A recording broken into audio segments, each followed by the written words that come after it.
Guys, this is your Yash भैया and welcome to my channel. तो आज हम पढ़ेंगे क्लास 10th के चैप्टर कंट्रोल एंड कोऑर्डिनेशन के 20 मोस्ट इंपॉर्टेंट एमसीक्यू क्वेश्चंस जो कि आपके एग्जाम्स में पहले भी आ चुके हैं और हो सकता है इस साल भी आ जाएं। तो बहुत ध्यान से देखना क्योंकि बहुत इंपॉर्टेंट वीडियो होने वाली है। तो चलो शुरू हो जाते हैं चांद सितारों। पहला क्वेश्चन कह रहा है female sex hormone is. Females में सेक्स हार्मोन कौन सा होता है? तो आपको मालूम होना चाहिए कि मेल्स में सेक्स हार्मोन टेस्टोस्टेरोन होता है। मेल्स में कौन सा सेक्स हार्मोन होता है? टेस्टोस्टेरोन। तो ये तो हमारा आंसर नहीं होगा। इसके अलावा एड्रेनलिन एक सेक्स हार्मोन है ही नहीं। ये तो वो हार्मोन है जो कि फाइट और फ्लाइट सिचुएशन से डील करने में हमारी हेल्प करता है। इसके अलावा इंसुलिन जो है वो हमारे ब्लड के शुगर लेवल को रेगुलेट करता है, शुगर को इंक्रीज नहीं होने देता। इसके बाद ऑस्ट्रोजन क्या है? ऑस्ट्रोजन हमारा फीमेल सेक्स हार्मोन है। आपको मालूम होना चाहिए कि फीमेल्स में प्रोजेस्टेरॉन और ऑस्ट्रोजन दो सेक्स हार्मोन्स प्रेजेंट होते हैं जो कि प्रेगनेंसी के दौरान विमेन की हेल्प करते हैं। तो यहां पर हमारा करेक्ट आंसर ऑस्ट्रोजन होगा, राइट। नेक्स्ट क्वेश्चन है rhythm of sleep in our body is controlled by. हमारी बॉडी में जो स्लीप की रिदम है, कब हमें सोना है कब हमें जागना है, वो कौन कंट्रोल करता है? तो इसमें ऑप्शंस में थैलेमस है, एसीडीएच है, एडीएच है और पाइनियल ग्लैंड है। तो आपको मालूम होना चाहिए कि पाइनियल ग्लैंड हमारी बॉडी में स्लीप के रिदम को कंट्रोल करता है। दरअसल पाइनियल ग्लैंड एक केमिकल प्रोड्यूस करता है जिस केमिकल का नाम मेलाटोनिन होता है। जिस केमिकल का नाम मेलाटोनिन होता है और मेलाटोनिन के प्रोडक्शन के कारण ही हमें नींद आती है। ये मेलाटोनिन सबसे ज्यादा तब प्रोड्यूस होता है जब हमारे आसपास अंधेरा होता है, डार्कनेस होती है, और जब लाइट होती है तो इसका प्रोडक्शन कम हो जाता है। यही कारण है कि दिन में मेलाटोनिन कम प्रोड्यूस होता है और रात में इसका प्रोडक्शन काफी इंक्रीज हो जाता है। तभी आप कभी गौर से देखो, अगर आप रात को फोन चला रहे हो और 1-1.5 घंटा फोन चलाने के बाद जब आप तुरंत सो जाते हो तो अगले दिन सुबह उठोगे ना तो आपको बिल्कुल अच्छा नहीं लगेगा। ऐसा इसलिए क्योंकि जब आप फोन चला रहे थे तो डार्क एनवायरनमेंट तो क्रिएट हुआ नहीं, आसपास लाइट थी, जिसके कारण मेलाटोनिन ठीक से प्रोड्यूस हुआ ही नहीं। और जब ये ठीक से प्रोड्यूस हुआ ही नहीं तो तुम्हें अच्छी नींद कहां से आएगी? इसीलिए कहते हैं कि फोन रख दो और आराम से सो जाओ, ये नहीं कि रात भर फोन ही चलाते रहो। नेक्स्ट क्वेश्चन है in a neuron conversion of electric to chemical signal occurs in. कह रहे हैं न्यूरॉन में बहुत सारे पार्ट्स होते हैं, इनमें से कौन से पार्ट में हमारा इलेक्ट्रिक सिग्नल केमिकल सिग्नल में बदलता है? तो आप याद रखो कि न्यूरॉन में हमारा सिग्नल डेंड्राइट के थ्रू घुसता है, सेल बॉडी से होते हुए ये हमारे एक्सॉन में आता है और एक्सॉन से ये हमारे एक्सॉन एंडिंग में आ जाता है। इस एक्सॉन एंडिंग में जो इलेक्ट्रिकल सिग्नल आया है वो केमिकल सिग्नल में बदलता है एंड फाइनली फिर इस एक्सॉन एंडिंग से ये जो केमिकल सिग्नल है ये अगले न्यूरॉन के डेंड्राइट में चला जाता है। ठीक है, तो आपको याद रखना चाहिए कि जो इलेक्ट्रिकल सिग्नल का केमिकल सिग्नल में कन्वर्जन है वो हमारे एक्सॉन एंडिंग में होगा और इसके बाद यही केमिकल सिग्नल हमारा अगले न्यूरॉन के डेंड्राइट में चला जाएगा। ऑलराइट, नेक्स्ट क्वेश्चन देखो। The growth of pollen tube towards ovules is due to. कह रहे हैं किसी भी फ्लावर में जो पॉलन ट्यूब होती है वो ओव्यूल्स की तरफ ग्रो करती है।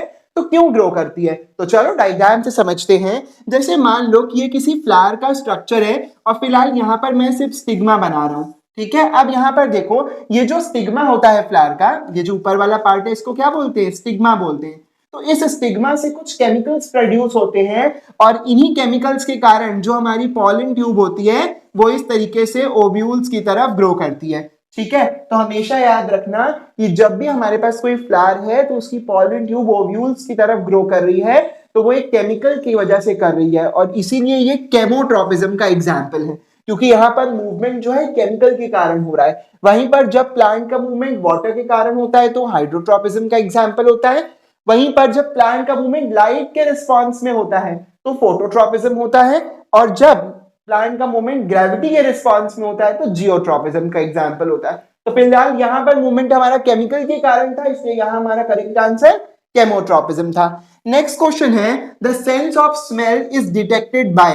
कह रहा है कि हम लोग जब भी कुछ स्मेल करते हैं, है ना, तो हमें पता चल जाता है कि घर में क्या कुक हो रहा है या हमें पता चल जाता है कि जो भी स्मेल आ रही है वो किस चीज की है। तो ये स्मेल हम किसकी हेल्प से डिटेक्ट कर पाते हैं? तो याद रखो हमारी बॉडी में ना अलग अलग तरीके के रिसेप्टर्स हैं जो कि अलग अलग तरीके के स्टिम्युलाई को डिटेक्ट करने में हेल्प करते हैं। फॉर एग्जाम्पल हमारे जितने सेंस ऑर्गन्स हैं सब में कोई ना कोई रिसेप्टर है। हमारी आईज में फोटो रिसेप्टर्स हैं जो कि लाइट सेंसिटिव होते हैं, हमारी ईयर्स में फोनो रिसेप्टर्स हैं जो कि साउंड सेंसिटिव होते हैं, हमारी टंग में गस्टेटरी रिसेप्टर्स हैं जो कि टेस्ट सेंसिटिव होते हैं। इसके अलावा हमारी स्किन में थर्मो रिसेप्टर्स हैं जो कि हीट, कोल्ड, टच के लिए सेंसिटिव होते हैं। एंड लास्ट में हमारी नोज में ऑल्फैक्टरी रिसेप्टर्स हैं जो कि स्मेल के लिए सेंसिटिव होते हैं। तो घर में जब भी बढ़िया बढ़िया पकोड़े तल रहे होते हैं तो तुम्हें पता चल जाता है कि हाँ ये स्मेल पकोड़ों की है, तो वो तुम्हारी बॉडी में प्रेजेंट, तुम्हारी नोज में प्रेजेंट ऑल्फैक्टरी रिसेप्टर्स के कारण ही होता है।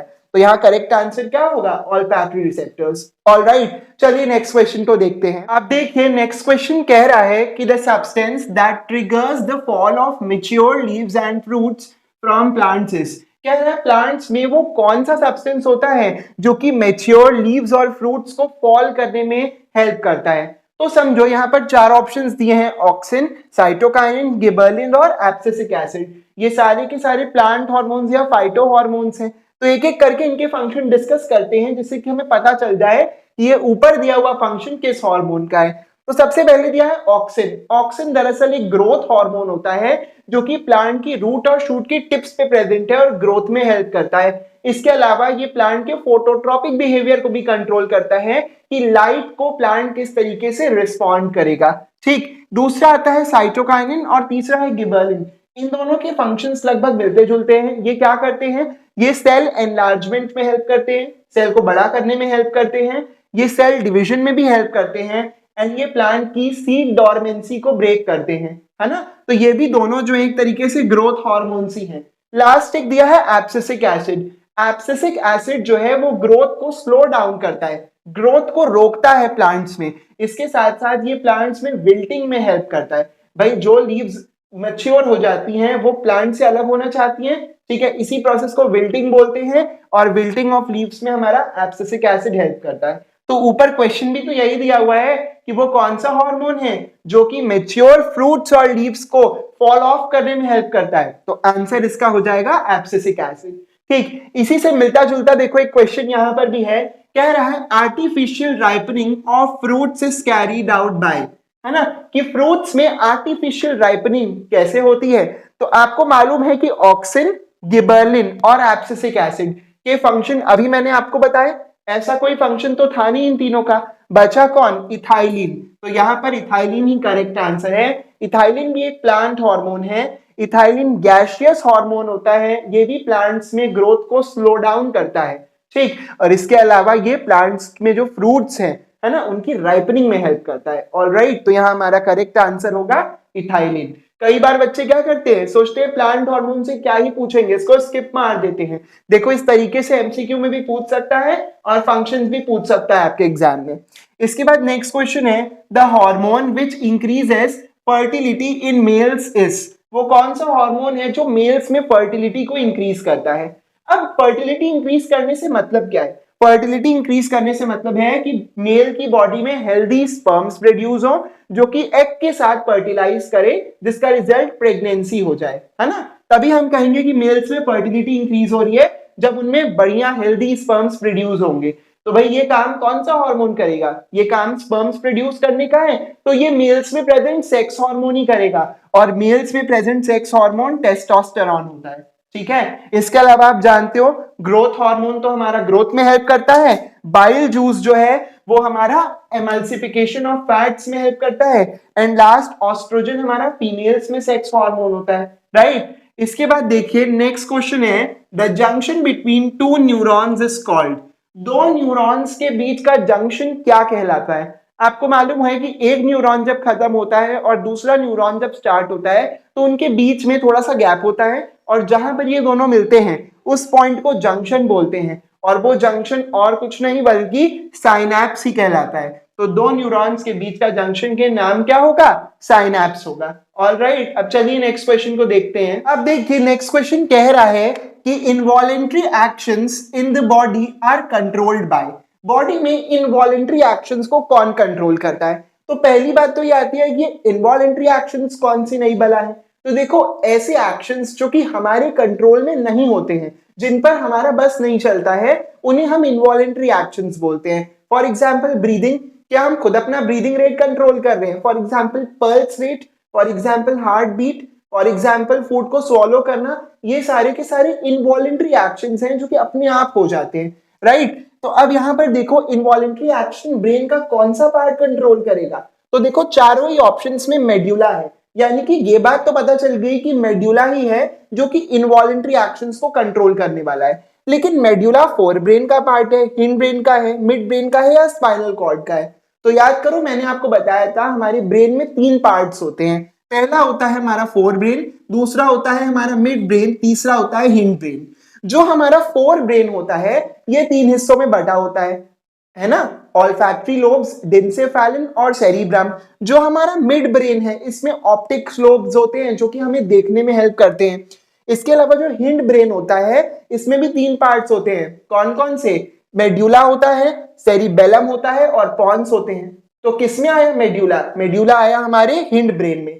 तो इस क्वेश्चन का करेक्ट आंसर होगा medulla in the hind brain. तो यहाँ पर टेस्ट ये किया जा रहा था कि बच्चे को ये मालूम है कि नहीं कि मेड्यूला किसका पार्ट है, फोर ब्रेन का, मिड ब्रेन का या हिंड ब्रेन का। नेक्स्ट क्वेश्चन है all the voluntary actions of the body are controlled by. ऊपर पूछा इनवॉलेंट्री एक्शंस को कौन कंट्रोल करेगा, यहाँ पूछ रहा है वॉलेंट्री एक्शंस को कौन कंट्रोल करेगा। वॉलेंट्री एक्शंस ऐसे एक्शंस हैं जो कि हमारे कंट्रोल में रहती हैं। अब यहाँ पर देखो चार ऑप्शंस दिए हैं, पहला दिया है हमारा सेरिब्रम। तो सेरिब्रम क्या करता है, सेरिब्रम का सबसे पहला काम तो ये है कि ये हमें थिंकिंग, लर्निंग, मेमोराइजिंग या इंटेलिजेंस लेवल को टेस्ट करने में हेल्प करता है, ठीक। इसके अलावा ये हमारी वॉलेंट्री एक्शंस को भी कंट्रोल करता है। दूसरा है हमारा पॉन्स, पॉन्स हमें रेस्पिरेशन में हेल्प करते हैं। तीसरा है सेरिबेलम, सेरिबेलम हमारी बॉडी के मूवमेंट्स को स्मूथ बना देता है, हमारे बैलेंस और पोस्चर को कंट्रोल करके रखता है। एंड लास्ट है मेड्यूला जो कि इनवॉलेंट्री एक्शंस को कंट्रोल करेगा और साथ में कफिंग, स्नीजिंग, स्वॉलोइंग में भी हमारी हेल्प करेगा। तो यहाँ पर देखो वॉलेंट्री एक्शंस हमारा ना सेरिब्रम कंट्रोल करता है, तो यहाँ करेक्ट आंसर हमारा सेरिब्रम हो जाएगा। नेक्स्ट दिया है the fluid that lies below and above the meninges of brain is called. कह रहा है ब्रेन में मेनिंजेस प्रेजेंट हैं, उसके ऊपर और नीचे लाई करने वाले फ्लूइड को हम क्या कहते हैं। तो समझो ब्रेन में ना, ब्रेन के आउटर सरफेस पर तीन मेम्ब्रेन्स होते हैं, मेम्ब्रेन की तीन लेयर्स होती हैं जिन्हें हम मेनिंजेस बोलते हैं। ये मेनिंजेस ब्रेन को प्रोटेक्ट करने का काम करती हैं। इन मेनिंजेस के बीच में सेरिब्रोस्पाइनल फ्लूइड भरा होता है। ये सेरिब्रोस्पाइनल फ्लूइड हमारे ब्रेन को शॉक से बचाता है, ठीक। तो मेनिंजेस के बीच का स्पेस सेरिब्रोस्पाइनल फ्लूइड से भरा है। नेक्स्ट क्वेश्चन है damage of cerebellum will most probably affect the career of। मान लो किसी के ब्रेन का सेरिबेलम डैमेज हो गया तो इससे इनमें से कौन से प्रोफेशन के बंदे का करियर बहुत ज्यादा अफेक्ट हो जाएगा। तो पहली बात तो ये बताओ सेरिबेलम करता क्या है। अभी बताया था कि सेरिबेलम हमारे बैलेंस और पोस्चर को मेंटेन करता है और बॉडी मूवमेंट्स को स्मूथ बनाता है। तो ये बताओ अगर आर्किटेक्ट का बैलेंस और पोस्चर नहीं भी मेंटेन रहा तो वो बिस्तर पे बैठ के नक्शे बना लेगा, कोई दिक्कत नहीं है। लाइब्रेरियन का अगर बैलेंस नहीं मेंटेन रहा कोई दिक्कत नहीं है, लाइब्रेरी का काम वो एक कुर्सी पे बैठकर कर लेगा। इसके अलावा टीचर का भी अगर बैलेंस मेंटेन नहीं रहा वो भी चाहे तो बैठकर कहीं पढ़ा सकता है। लेकिन एथलीट का अगर बैलेंस मेंटेन नहीं रहा, पोस्चर मेंटेन नहीं रहा तो वो खड़ा ही नहीं हो पाएगा, तो वो भागने दौड़ने का काम कैसे करेगा, बड़ी मुश्किल हो जाएगी, है ना। तो एथलीट का करियर एकदम खत्म हो जाएगा अगर उसका सेरिबेलम प्रॉपर्ली वर्क ना करे। देखो इसी को कहते हैं एप्लीकेशन बेस्ड क्वेश्चन, है ना। यहाँ पर ब्रेन में जो कॉन्सेप्ट आपको पढ़ाया गया है उसी को अप्लाई करना है, लेकिन डायरेक्टली नहीं, थोड़ा सोचना है। और ये इसीलिए कहते हैं भाई पेपर देने जाना तो अपना दिमाग जो है लेकर जाना, नहीं पता चला घर में भूल गए तो कैसे सोचोगे फिर, है ना। तो इस पे इंपॉर्टेंट लिख लो। अगला सवाल है blank consist of the brain and the spine. Spine से मतलब स्पाइनल कॉर्ड है, तो आपको मालूम होना चाहिए कि हमारे जो सेंट्रल नर्वस सिस्टम है इसमें दो पार्ट्स होते हैं। सेंट्रल नर्वस सिस्टम में दो पार्ट्स होते हैं, पहला होता है हमारा ब्रेन और दूसरा होता है हमारा स्पाइनल कॉर्ड, ठीक है। तो वो कौन सा पार्ट है जिसमें ब्रेन और स्पाइनल कॉर्ड आ रहे हैं, वो सेंट्रल नर्वस सिस्टम है। तो यहाँ पर हमारा correct answer central nervous system ही हो जाएगा। तो आपने देखा कि अभी फिलहाल बोर्ड पे जो क्वेश्चंस लिखे हैं सारे के सारे ब्रेन से रिलेटेड थे, है ना। तो इसीलिए कह रहे हैं बहुत ब्रेन लगाकर इन क्वेश्चन को समझो। अगला क्वेश्चन देखिए। अब देखिए नेक्स्ट क्वेश्चन कह रहा है कि which of the following is not a reflex action. कह रहा है दिए गए ऑप्शंस में से कौन सा एक रिफ्लेक्स एक्शन नहीं है। तो इसके लिए जल्दी से समझ लो कि रिफ्लेक्स एक्शन क्या होता है। देखो कोई भी ऐसा एक्शन जो स्पॉन्टेनियस है ऑटोमेटिक है, जिसको करने से पहले हमें सोचना नहीं पड़ता है, और जो कि स्पाइनल कॉर्ड के कंट्रोल में होता है, ब्रेन का उसमें कोई इन्वॉल्वमेंट नहीं होता, ऐसे एक्शन को हम रिफ्लेक्स एक्शन बोलते हैं। मतलब कोई ऐसा एक्शन जो फटाफट से हो रहा है, स्पाइनल कॉर्ड के कंट्रोल में है, ब्रेन का उससे कोई लेना देना नहीं है, उसे हम रिफ्लेक्स एक्शन कहेंगे। अब ये बताओ, ब्लिंकिंग ऑफ आईज, जब तुम्हारे आईज में कुछ चला जाता है तो क्या सोचते हो पलक झपकने से पहले? नहीं, अपने आप पलक झपका लेते हो, तो यानी कि ये रिफ्लेक्स एक्शन है। इसके बाद दूसरा है शिवरिंग, भाई ठंड लग रही है तो कांपने से पहले सोचोगे कि कांपने की तैयारी कर लेते हैं, नहीं, अपने आप कांप लोगे, तुम्हें पता भी नहीं चलेगा, ये भी रिफ्लेक्स एक्शन है। कफिंग, भाई खांसी आएगी तो क्या खांसने से पहले सोचोगे? नहीं, तुरंत खांस दोगे। लास्ट है स्नीजिंग। स्नीजिंग का मतलब होता है छींकना, है ना। जब हमें छींक आती है तो हम चाहें तो उस छींक को हम कंट्रोल कर सकते हैं, थोड़ा सा दबा सकते हैं, है ना, हमें इतना टाइम मिल जाता है। तो यहां पर ये एक रिफ्लेक्स एक्शन नहीं होगा। ठीक, ऊपर के तीनों तो रिफ्लेक्स एक्शन थे, लेकिन स्नीजिंग एक ऑटोमेटिक रिस्पॉन्स नहीं है, इसलिए ये एक रिफ्लेक्स एक्शन नहीं होगा। नेक्स्ट है the root of a plant is, कह रहा है किसी भी प्लांट की जो रूट होती है वो किस तरीके का मूवमेंट दिखाती है, पॉजिटिवली जियोट्रॉपिक होती है, नेगेटिवली जियोट्रॉपिक होती है, पॉजिटिवली फोटोट्रॉपिक होती है, या नेगेटिवली फोटोट्रॉपिक होती है। तो चलो पहले एक प्लांट बना लेते हैं ताकि अच्छे से समझ में आए। ये एक प्लांट है, ऊपर उसकी लीव्स हैं, नीचे इसकी रूट्स हैं, ठीक है। अब ये बताओ, जो ग्रेविटी होती है वो किस डायरेक्शन में लगती है? नीचे के डायरेक्शन में। भाई अगर इस मार्कर को छोड़ूंगा तो ये नीचे गिरेगा, है ना, यही ग्रेविटी है। तो कोई भी चीज अगर नीचे की तरफ ग्रो कर रही है तो वो पॉजिटिवली जियोट्रॉपिक होगी, और वहीं कोई भी चीज अगर ऊपर की तरफ ग्रो कर रही है तो ग्रेविटी के अगेंस्ट ग्रो कर रही है तो वो नेगेटिवली जियोट्रॉपिक होगी। ये देखो जो रूट्स हैं, ये देखो जो रूट्स हैं, ये तो नीचे की तरफ ही ग्रो कर रही है ना, इसीलिए ये पॉजिटिवली जियोट्रॉपिक होंगी। ठीक, वहीं पर अगर शूट का पूछता तो शूट देखो ग्रेविटी के अगेंस्ट ग्रो कर रही है तो ये नेगेटिवली जियोट्रॉपिक होती। ठीक है, इसके बाद देखो कह रहा है the timing and amount of hormone released is regulated by, कह रहा है कि किस समय बॉडी में हार्मोन प्रोड्यूस होगा, कितनी मात्रा में हार्मोन प्रोड्यूस होगा, इसे कौन कंट्रोल करता है? तो देखो फीडबैक मैकेनिज्म होता है हमारी बॉडी में जो कि कितना हार्मोन प्रोड्यूस हो रहा है इसे कंट्रोल करता है। जब हमारी बॉडी में हार्मोन बहुत ज्यादा होता है तो ये फीडबैक मैकेनिज्म हार्मोन के प्रोडक्शन को कम कर देता है, वहीं जब बॉडी में हार्मोन की प्रेजेंस कम होती है तो यही फीडबैक मैकेनिज्म हार्मोन के प्रोडक्शन को बढ़ा देता है। फॉर एग्जाम्पल, मान लो कि मेरी बॉडी में ब्लड शुगर लेवल बहुत बढ़ गया है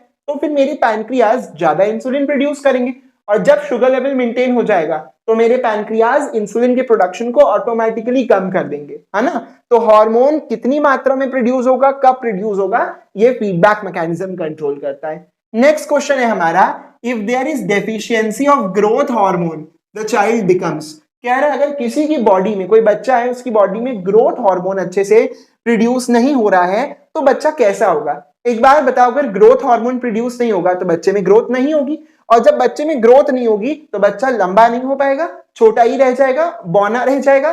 तो हम कहेंगे कि ऐसा बच्चा जिसकी बॉडी में ग्रोथ हार्मोन प्रोड्यूस नहीं हो रहा है वो डॉर्फ होगा, वो बौना होगा, छोटा होगा, है ना, अंधा थोड़ी हो जाएगा या जरूरत से ज्यादा बड़ा थोड़ी हो जाएगा, या मान लो ग्रोथ हार्मोन नहीं प्रोड्यूस हो रहा तो मेंटली थोड़ी हो जाएगा, दिमागी उसका सब सही रहेगा।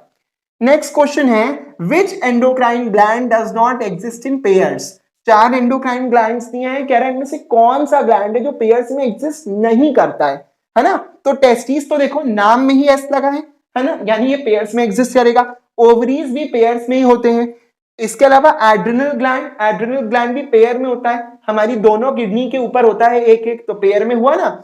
लास्ट है पिट्यूटरी ग्लैंड, बिल्कुल हाँ, पिट्यूटरी ग्लैंड एक ही होता है, ये पेयर्स में एग्जिस्ट नहीं करता। ठीक, तो इसी के साथ हमने 20 के 20 क्वेश्चन निपटा दिए। आई होप आपको समझ में आए होंगे। इसी तरह के क्वेश्चंस के लिए वीडियो को लाइक, चैनल को सब्सक्राइब करिए, और कोई भी इशू हो तो कमेंट सेक्शन में पूछ सकते हैं। Thank you.